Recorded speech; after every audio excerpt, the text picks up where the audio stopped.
Assalamu alaikum. Yanzu ina Morocco ne, ina son dawowa gida Najeriya kuma amma na zo na abu wanda ban je daɗin shi ba da sauke sarkin Kano Sunusi, amma ya yi haƙuri kuma yana da lokaci. To yanzu Dr. Mahara, yanzu yaushe ne za ka dawo Najeriya? Yanzu ka ce kana Morocco akan wata kasuwa ta ku ta kwari da kuka buɗe wani reshe wasu kasuwanni a can Morocco. Yanzu in ka dawo me fatan ka da Najeriya, sannan kuma za ka dawo Najeriya ne ko ba za ka dawo Najeriya ba a wannan datsa, kuma gashi yanda gari ya matsa hado kamar Kano da ake cewa an sauke Sunusi Lamido, me za ka iya cewa ƙarin bayani akan haka? Jin daɗi ne ko wani abu ne haka madanganta? Gaskiya wannan rashin jin daɗi ne, ba mai murna da farin ciki da ya sauke shi ba, domin wannan abu ne ba mu ji daɗin shi ba. Gaskiya muna taya shi bakin ciki game da wannan abu, kuma yanan shirye nake da in dawo gida Najeriya. Babu wani abu da zai hana dawo gida Najeriya. Kuma ake magana coronavirus, ni ba ta ita nake waje, na imani da Allah ɗaya ne, babu wani abu da zai same ni.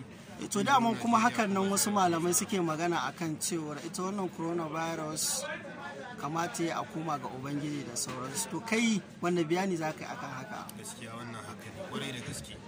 Ni da Allah na dogara, ba wani abu da nake tare da ya samu na. Wani abu da kaga ya same ni to daga Ubangiji ne, na dauke shi kaddara ce. Dama ni musulmi ne, kuma na da za a jarrabe ni da mai kyau da mara kyau. To yanzu in ka dawo Morocco yanzu za ka sauko Kano ne ko za ka wuce ka tsana can inda za ka je kake son ka je ka yi hutu naka?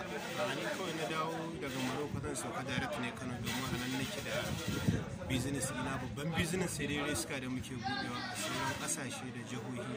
Saboda haka nake kira ga yan uwa, duk wanda yake buƙatar irin kayan mu to a shirye nake da ya sa oda, ko kuma mai sayan pieces a shirye muke, muna maraba da shi. To babban ɗan kasuwa wanda aka soma magana ka mai tashi, za mu iya cewa mai tashi kenan tunda kowa yanzu ya soma jin magana ka da sauransu. Sunana Maharin Suleiman, Jargaba Textile. Aku na ce Jargaba Textile, Jargaba Textile a wani gari take a Katsina, Bakori local government. Idan ce mahaifata, shi sa nake alfahari da wannan gari Jargaba Textile, saboda haka a huta lafiya. To mun gode, Allah saka da alkhairi.